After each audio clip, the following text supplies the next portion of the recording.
Hello, beautiful souls. Welcome back to my channel. I know it's been a bit of a break. I was missing in action after uploading the first couple of videos. But I was in a slump and my health was giving me a bit of a trouble. But I'm back, and this video, as you might have guessed from the title, is about vision boarding. I had this vision board that I came across, which was created in 2014, and I updated it last night to reflect where I am in 2024. So it's a whole decade, and I'm happy to say that I've crossed everything off my visual checklist. So I'm going to take you through it, and along the journey, I'm gonna give you some tips on how you can vision board, of course, but also how you can manifest the life you desire. And at the end, I'm gonna share something very exciting. So stay tuned. Okay, so in 2014, I had met somebody who actually showed me the right way to create a vision board and what goes where. But I'm not going to bore you with those details because we'll get to that later. I want you to look at my vision board from 2014. I'm going to explain why I put what I did and take you through the 5 different aspects of it. And then we'll take a look at where I am in 2024. So here it is. Okay, so the first thing on the top left corner is a blank cover of a book, and there's a director's chair with a clapboard next to it, and the 3 phrases are successful novelist, writer, and completed script. So I'm happy to say that in 2023 I actually published my solo book of poems called How Not Loving Taught Me to Love. The links to purchase are in the description box below. So this book, I've been wanting to write a book for as long as I can remember, and everyone who knows me has told me that I should write a book. So it's a collection of 18 poems in which I take you through the journey of my life, right through childhood, to me finding a partner, and the people that made my bride tribe, and how I'm happily married. I have been married for the last 6 years. I mean, more details, you should definitely buy the book.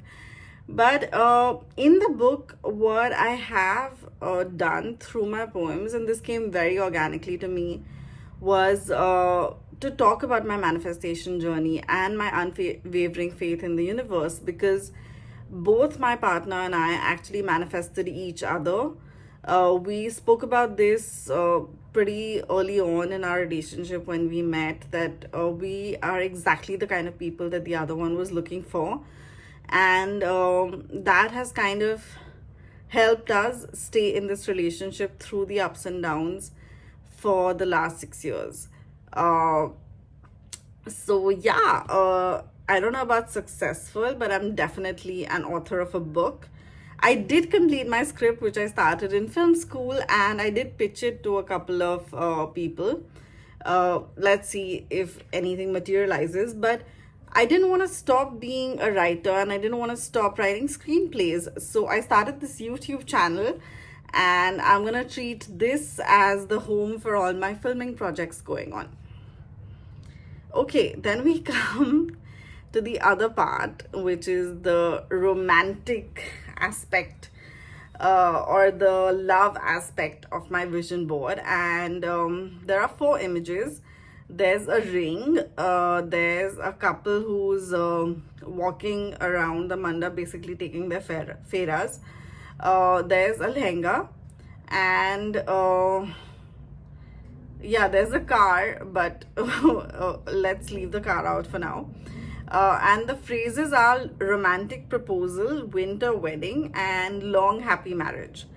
I am happy to say that not only did I get a romantic proposal, I actually got 3 romantic proposals. And the stories of each of them are on my Instagram page, which you should check out, by the way.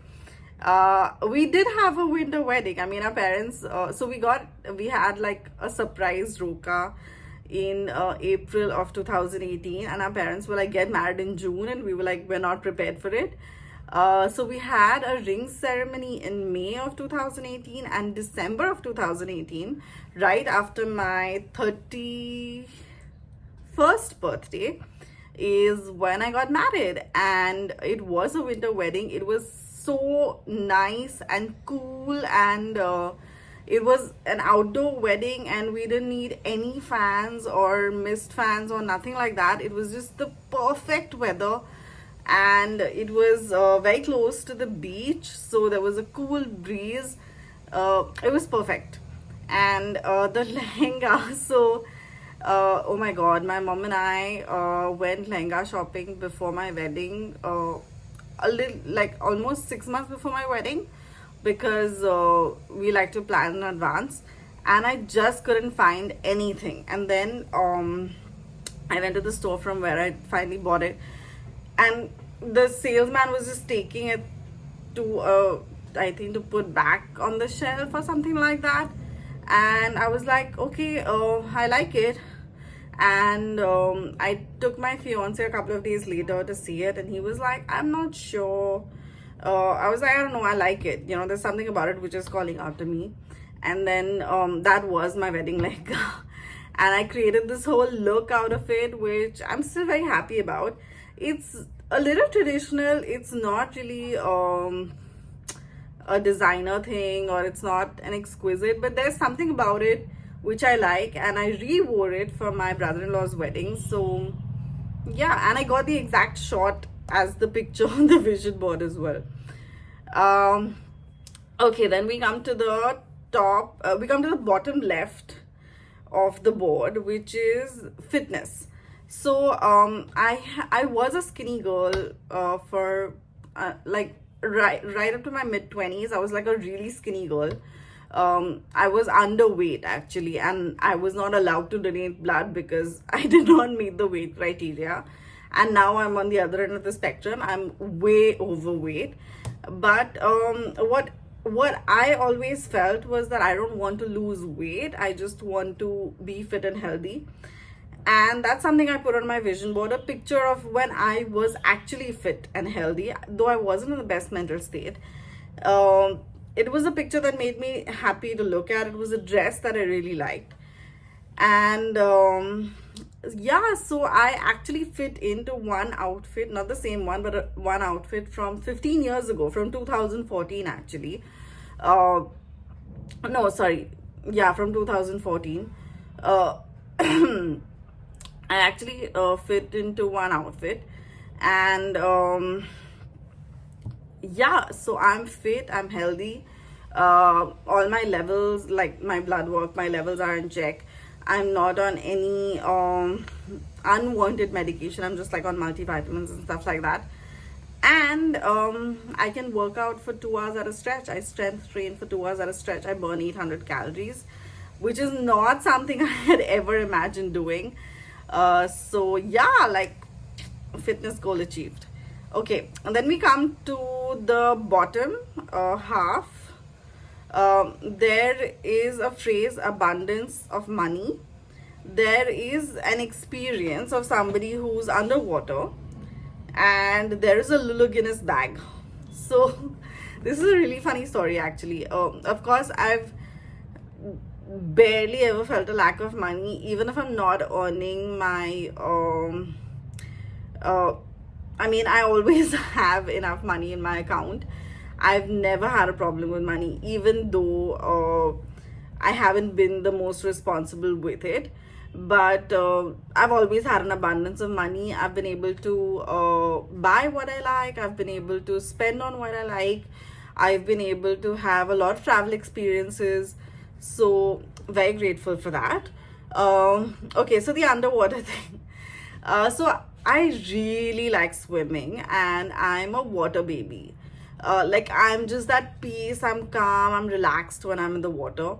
So one of the ways that I felt that I should get fit and healthy is that I should go swimming and hopefully someday go scuba diving.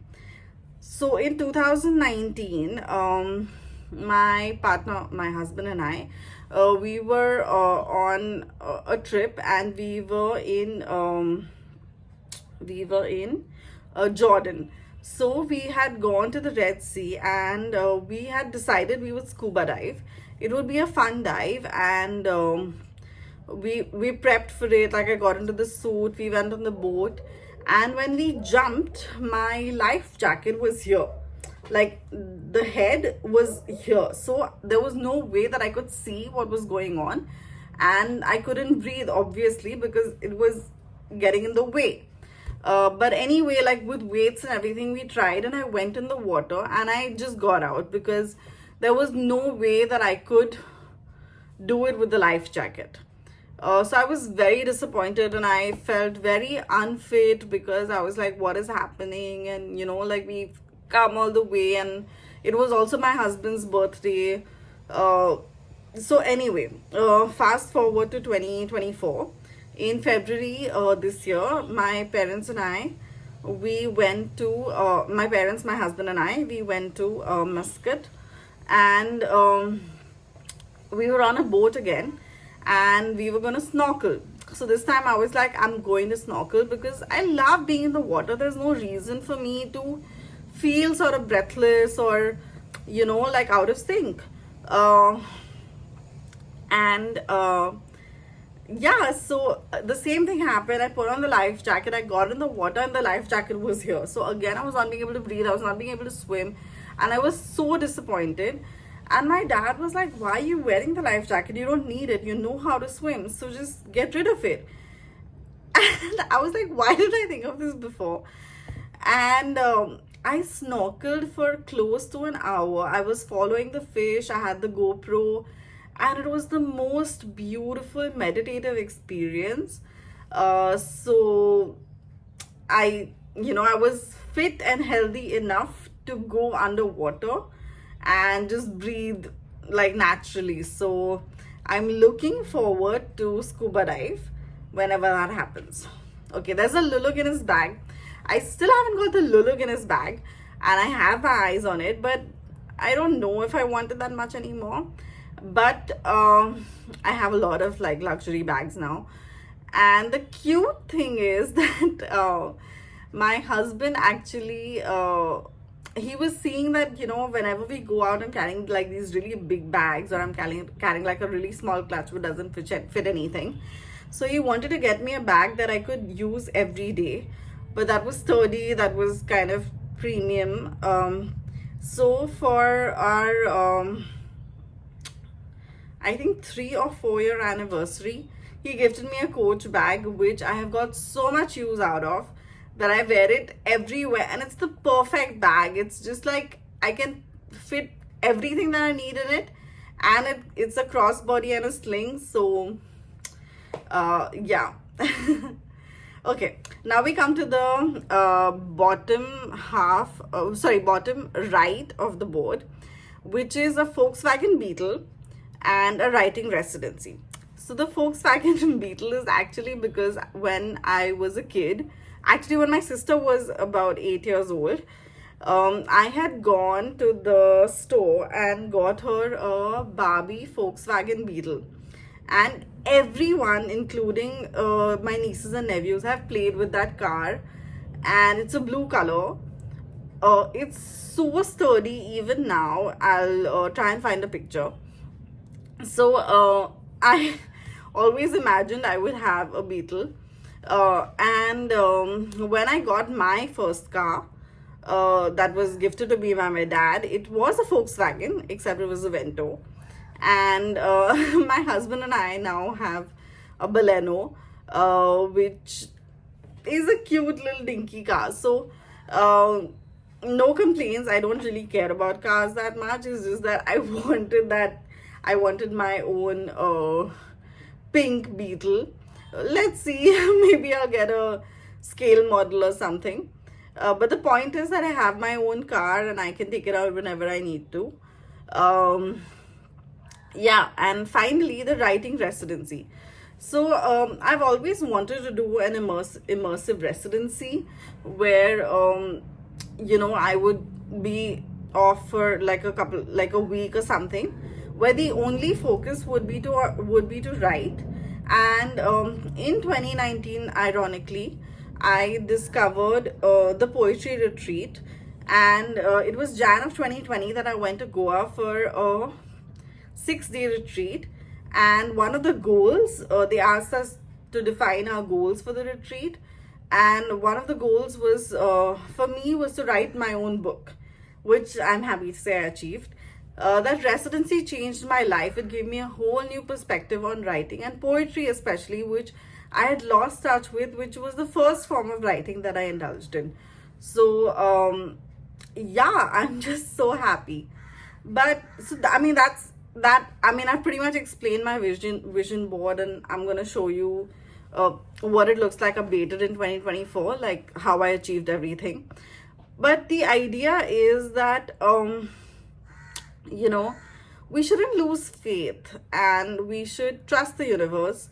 And it's true, when you visualize something and when you've had it in your mind for almost a decade, like I have, because these are things that I wanted in my 20s, and now I'm in my mid 30s. And obviously, I have different things that I'm expecting from the future, which has brought me to wanting to update my vision board now.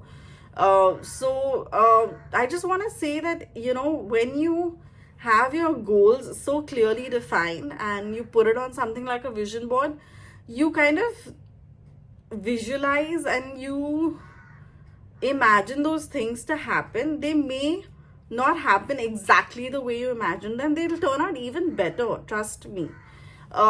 It's just that you shouldn't lose faith. And I'm someone who's always been a romantic, and trust me, if you meet my husband, you'll be like, I couldn't have found a more romantic partner. So yeah, that's my journey. So quickly taking you to the updated version. I mean, you'll figure out as soon as I put it up.